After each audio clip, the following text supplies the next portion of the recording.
दोस्तों, आप सभी का स्वागत है आपके अपने YouTube channel Dnyaneshwar dark academy में। आज हम स्टार्ट कर रहे हैं टेंथ क्लास का चैप्टर जिसका नाम है life processes in living organism part 1। तो इसमें हम बेसिकली बात करेंगे टॉपिक के ऊपर जिसका नाम है एनर्जी प्रोडक्शन।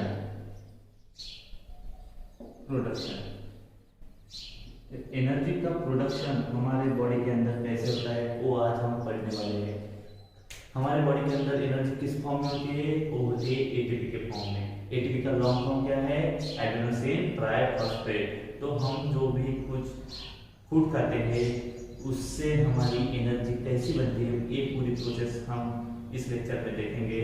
तो चलिए स्टार्ट करते हैं बहुत ही सिंपल तरीके से कि आपकी बॉडी के अंदर एनर्जी कैसे बनती है।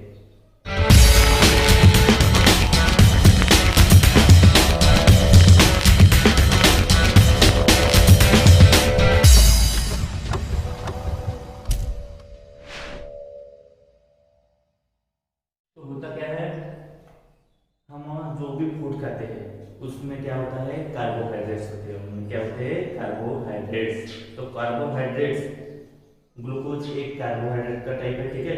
तो ग्लूकोज का ऑक्सीडेशन होता है। क्या होता है? ग्लूकोज का ऑक्सीडेशन होता है। ग्लूकोज का oxygen step by step manner में होता है। एकदम से ग्लूकोज का कन्वर्शन एटीपी में नहीं होता, आपकी एनर्जी में नहीं होता। तो इसको होने के लिए आपकी दो अलग अलग प्रोसेस है। तो कौन सी है वो? ग्लूकोज का ऑक्सीडेशन, ठीक है। इसे हम बोलते हैं सेलुलर रेस्पिरेशन। क्या बोलते हैं? Cellular respiration. ग्लूकोज का ऑक्सीडेशन होकर आपकी एनर्जी जो बनती है उस प्रोसेस को हम बोलते हैं सेलुलर रेस्पिरेशन। सेलुलर रेस्पिरेशन दो मेथड से होती है। कौन सी? पहली होती है aerobic cellular respiration and anaerobic cellular respiration. Aerobic cellular respiration and anaerobic cellular respiration. तो एरोबिक सेलुलर रेस्पिरेशन मतलब क्या? जिसमें ऑक्सीजन O2 इज इन्वॉल्व, जिसमें ऑक्सीजन क्या रहता है? इन्वॉल्व होता है। मतलब ऑक्सीजन के प्रेजेंस में जो सेलुलर रेस्पिरेशन होता है, मतलब ग्लूकोज का ऑक्सीडेशन होता है काय में, आपकी एनर्जी में, उसको बोलते हैं एरोबिक सेलुलर रेस्पिरेशन। और anaerobic cellular is not involve. तो इसमें आपका ऑक्सीजन इन्वॉल्व नहीं रहता। मतलब अब्सेंस ऑफ ऑक्सीजन में आपके ग्लूकोज का कन्वर्शन जब एनर्जी में होता है तो उसमें ग्लूकोज का कन्वर्शन एनर्जी में बोले या ग्लूकोज का ऑक्सीडेशन होता है तो उसको बोलते हैं एनारोबिक रेस्पिरेशन। तो ये एनारोबिक रेस्पिरेशन 3 स्टेप में होता है। कौन सा? पहले स्टेप है आपकी ग्लाइकोलिसिस, ठीक है। सेकंड स्टेप है आपकी टीसीए साइकिल और थर्ड स्टेप है आपकी ईटीसी, ठीक है, साइकिल, ईटीसी साइकिल। तो ग्लाइकोलिसिस में क्या होता है? आपके ग्लूकोज का कन्वर्शन, ठीक है। आपने फूड खाया, उसके अंदर ग्लूकोज रहता है, कार्बोहाइड्रेट्स रहते हैं, तो ग्लूकोज का कन्वर्शन आपका होता है पायरुविक एसिड में। क्या होगा? ग्लूकोज का कन्वर्शन पायरुविक एसिड में। ग्लूकोज का कन्वर्शन किसमें होगा? पायरुविक एसिड में। तो इसमें होता है आपका एक ग्लूकोज मॉलिक्यूल से आपके 2 पायरुविक एसिड मॉलिक्यूल बनते हैं। और इस प्रोसेस के ड्यूरिंग में, मतलब एक जब प्रोसेस होती है तब इनके बीच में क्या क्या बनता है? आपके बनते हैं NaDH2। क्या बनेंगे? NaDH2 water molecule and 2 ATP। तो जब ग्लूकोज का कन्वर्शन पायरुविक एसिड में होता है, एक ग्लूकोज मॉलिक्यूल का कन्वर्शन 2 पायरुविक एसिड मॉलिक्यूल में, तब आपके क्या क्या बनते हैं? NaDH2 बनते हैं, वाटर बनते हैं और 2 ATP बनते हैं। अब क्या होता है? ग्लूकोज का कन्वर्शन हो गया पायरुवेट एसिड में। अब पायरुवेट एसिड का कन्वर्शन फाइनल होता है, आपका कन्वर्शन होता है एसिटिल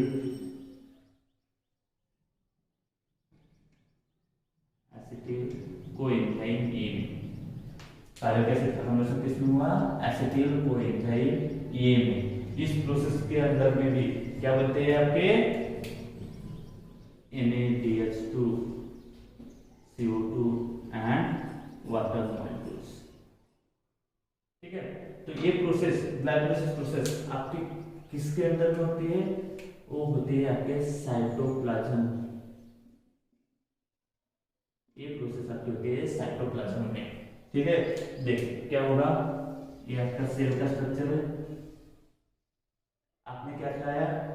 कोई भी फूड खाया, तो फूड आपका कहाँ पे जाएगा? स्टमक में जाएगा, उसका यूटिलाइजेशन होगा, उसके जो भी न्यूट्रिशंस है, ठीक है, उसमें कार्बोहाइड्रेट्स रहेगा, मतलब ग्लूकोज रहेगा, तो कहीं में जाएगा? ब्लड में जाएगा। ब्लड पूरे सेल तक के पहुंचेगा। ब्लड के पास में क्या है आपका? ग्लूकोज। तो ब्लड क्या करेगा? ग्लूकोज को लेके आएगा। क्या करेगा? ग्लूकोज को सेल के पास लेके आएगा। आ गया ग्लूकोज सेल के अंदर, तो ये आ गया आपका ग्लूकोज। ये क्या है आपका? पूरा साइटोप्लाज्म। तो साइटोप्लाज्म में ग्लूकोज आया। अब ग्लूकोज का कन्वर्शन टाइम हो रहा आपका 2 पायरुवेट एसिड। ठीक है, तो क्या हुआ? एक ग्लूकोज मॉलिक्यूल लेके आया आपका ब्लड। ठीक है, उसका कन्वर्शन टाइम हुआ 2 पायरुवेट एसिड मॉलिक्यूल में। इसके जब ये प्रोसेस होती है तो क्या बनती है आपके? NaDH2। ठीक है, NaDH2 वाटर एंड 2 ATP बनते हैं। अब क्या हुआ? एक पायरुवेट एसिड का कन्वर्शन क्या में हो रहा आपका? एसिटिल कोएंजाइम में। 2 molecules of acetyl coenzyme A. Pyruvate acid का कन्वर्शन कहाँ पे हुआ? साइटोप्लाज्म में हुआ। कैसे बना? पायरुवेट एसिड से 2 एसिटिल कोएंजाइम में। अब क्या होता है? ये हो गई, यहाँ पे आपकी होती है ग्लाइकोलाइसिस प्रोसेस कंप्लीट। तो अभी क्या होगा? ये जो एसिटिल कोएंजाइम ए है, ये क्या करेगा? माइटोकॉन्ड्रिया के अंदर में जाएगा, और वहां पे कौन सी साइकिल होती है आपकी? TCA cycle. माइटोकॉन्ड्रिया के अंदर TCA साइकिल कहाँ पे होगी? Inside the mitochondria. तो माइटोकॉन्ड्रिया के अंदर आपकी कौन सी साइकिल होगी? TCA cycle. TCA साइकिल का लॉन्ग फॉर्म क्या है? Try carboxylic acid cycle. इसको हम दूसरा भी नाम है क्रेब्स साइकिल। क्रेब्स साइकिल क्यों होते हैं? क्योंकि इस साइकिल को साइंटिस्ट सर हांस क्रेब ने डिस्कवर किया था इसको, इसलिए हम इसको क्रेब्स साइकिल के नाम से भी जाना जाता है। ठीक है, तो क्या हुआ? माइटोकॉन्ड्रिया के अंदर कौन आया? अभी ये आ गया आपका एसिटिल कोएंजाइम ए। सेल के अंदर रहता हमारा माइटोकॉन्ड्रिया, ये है हमारा माइटोकॉन्ड्रिया। तो माइटोकॉन्ड्रिया के अंदर क्या होगा? ये एसिटिल कोएंजाइम में एंटर करेगा। अब माइटोकॉन्ड्रिया के अंदर कौन? एसिटिल 2 एसिटिल कोएंजाइम ये माइटोकॉन्ड्रिया के अंदर आए। 2 मॉलिक्यूल है, लेकिन एक ही मॉलिक्यूल से आपका क्या होता है? TCA साइकिल में ये जो आपका एसिटिल ग्रुप रहता है, कौन सा group? Acetyl group of acetyl coenzyme A, इसका कंप्लीट ऑक्सीडेशन होता है। क्या होता है? Complete oxidation. और इससे क्या बनता है? आपका बनता है CO2 NaDH2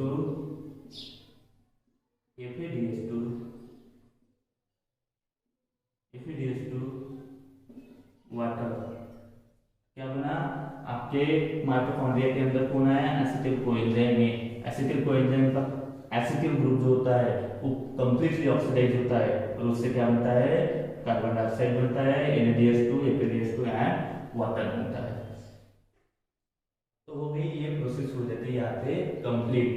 ये जो ग्लाइकोलाइसिस और TCA साइकिल जो है, ये इतनी सी स्टेप नहीं है, आपको सिर्फ ओवरव्यू दिया गया है। 10th क्लास में क्या दिया है? इसको आपको सिर्फ ओवरव्यू दिया है। आगे जब आप देखेंगे तो क्या देखेंगे कि ये ग्लाइकोलाइसिस प्रोसेस होने के लिए 10 स्टेप रहती है। एकदम से ग्लूकोज का कन्वर्जन पायरुवेट एसिड में नहीं होता, तो इसको होने के लिए भी 10 स्टेप होती है ग्लूकोज का कन्वर्शन पायरुविक एसिड होने के लिए, वैसे ही आपकी टीसीएस साइकिल होती है वो पूरी साइक्लिक प्रोसेस होती है, तो उसको भी होने के लिए लगभग 10 स्टेप है, तब जाके आपका एसिटिल ग्रुप जो है कंप्लीटली ऑक्सीडाइज होता है। अब क्या हुआ, यहाँ पे NADH2 बने, FADH2 बने, ग्लाइकोलाइसिस में भी हमारे कुछ NADH2 बने, तो ये सब एंटर करते हैं आपके ETC साइकिल में। ETC का लॉन्ग फॉर्म क्या है, electron transport chain, electron transport chain. तो क्या हुआ, जो भी हमारे NADH2 FADH2 बने हैं कौन से प्रोसेस में, ग्लाइकोलाइसिस में और TCA साइकिल में, इनका क्या होता है यहाँ पे ऑक्सीडेशन होता है। क्या फिर क्या होगा यहाँ पे ETC साइकिल में, एक NADH2 मॉलिक्यूल से आपके कितने एटीपी बनेंगे, 3 एटीपी, और एक FADH2 मॉलिक्यूल से आपके कितने एटीपी बनेंगे, 2 एटीपी। तो क्या हुआ, ग्लाइकोलाइसिस में आपके NADH2 बने, तीसरे साइकिल में भी आपके NADH2 FADH2 बने, तो NADH2 FADH2 कहाँ पे गए, ETC साइकिल में गए, और वहां पे एक NADH2 मॉलिक्यूल से कितने एटीपी बनेंगे, आपके 3 एटीपी बनते हैं, और एक FADH2 मॉलिक्यूल से 2 एटीपी बनते हैं। तो हो गया पूरा ऑक्सीडेशन, हो गया ग्लूकोज का ऑक्सीडेशन कंप्लीट हो गया। क्या हो गया, कंप्लीट ऑक्सीडेशन। कहाँ पे, एरोबिक रेस्पिरेशन में आपको ग्लूकोज का कंप्लीट ऑक्सीडेशन होता है। ग्लूकोज आया आपके सेल के अंदर में आया, ग्लूकोज का कन्वर्जन पायरुविक एसिड में हुआ, पायरुविक एसिड का कन्वर्जन एसिटिल कोएंजाइम में हुआ, ये प्रोसेस पूरी साइटोप्लाज्म में हुई, फिर एसिटिल कोएंजाइम में आपका माइटोकॉन्ड्रिया के अंदर गया, माइटोकॉन्ड्रिया के अंदर हमारी टीसीएस साइकिल हुई, टीसीएस साइकिल में क्या हुआ, एसिटिल ग्रुप, पूरा एसिटिल ग्रुप कंप्लीटली ऑक्सीडाइज हुआ, और उससे क्या बना हमारे CO2 NADH2 FADH2 H2O बना। फिर जो भी ये दो प्रोसेस में, ग्लाइकोलाइसिस में और टीसीएस साइकिल में हमारे जो भी NADH2 FADH2 मॉलिक्यूल बने वो कहाँ पे गए, ETC साइकिल के अंदर गए, और ये एक NADH2 मॉलिक्यूल से 3 एटीपी बने, एक NADH2 मॉलिक्यूल से 2 एटीपी बने। ये आपकी ETC साइकिल भी माइटोकॉन्ड्रिया के अंदर ही होती है। तो ये हो गया आपका पूरा एरोबिक सेलुलर रेस्पिरेशन। अब अनएरोबिक रेस्पिरेशन में क्या होता है, तो अनएरोबिक रेस्पिरेशन में क्या होगा, इतना नोट डाउन कर लीजिए आप। तो आपका अनएरोबिक रेस्पिरेशन सिर्फ 2 स्टेप में होता है। कौन सी, पहली होती है ग्लाइकोलिसिस, पहली क्या है, ग्लाइकोलिसिस, और दूसरी कौन सी है, दूसरी है आपकी फर्मेंटेशन।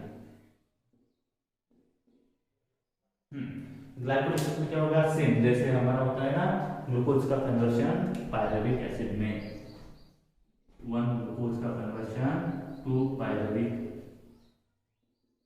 एसिड में, ठीक है।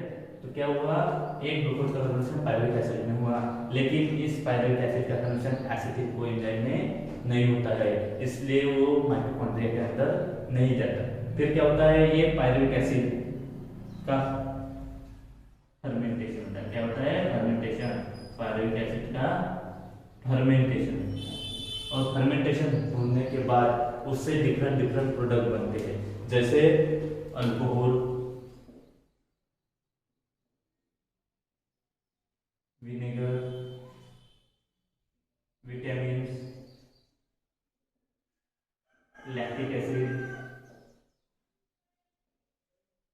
तो क्या होता है कि ये जो एरोबिक रेस्पिरेशन होती है वो ऑक्सीजन के एब्सेंस में होती है, इसलिए वो ग्लूकोज का कन्वर्शन पायरुविक एसिड में तो हो जाता है, लेकिन पायरुविक एसिड का कन्वर्शन एसिटिल कोएंजाइम में नहीं हो पाता, इसलिए वो माइटोकॉन्ड्रिया के अंदर नहीं जाता और उसका कंप्लीट ऑक्सीडेशन नहीं हो पाता है। तो क्या होता है, पायरुविक एसिड का कन्वर्शन अल्कोहल में, विनेगर में, लैक्टिक एसिड में होता है। कैसे, तो उस प्रोसेस को हम बोलते हैं फर्मेंटेशन। ये फर्मेंटेशन प्रोसेस जैसे ईस्ट करता है और वेरियस बैक्टीरिया करते हैं, तो बैक्टीरिया के अंदर एनारोबिक रेस्पिरेशन होता है, तो उनमें फर्मेंटेशन प्रोसेस होती है। कौन सी प्रोसेस, फर्मेंटेशन। ग्लाइकोलाइसिस के बाद कौन सी प्रोसेस होती है, फर्मेंटेशन। लेकिन एनारोबिक रेस्पिरेशन में ग्लाइकोलाइसिस के बाद टीसीएस साइकिल होती है, तो ETC साइकिल होती है, और ग्लूकोज का कंप्लीट ऑक्सीडेशन होता है, इसलिए एरोबिक रेस्पिरेशन में हमारी ज्यादा एनर्जी बनती है और एनारोबिक रेस्पिरेशन में कम एनर्जी बनती है। क्यों, क्योंकि यहाँ पे ग्लूकोज का कंप्लीटली ऑक्सीडेशन नहीं होता है, ठीक है। तो आई होप ये वीडियो आपको पसंद आया होगा। अगर आपको ये वीडियो पसंद आया है तो प्लीज़ लाइक कीजिए, शेयर कीजिए, सब्सक्राइब कीजिए और बेल आइकन को प्रेस करना मत भूलिए। Thank you so much.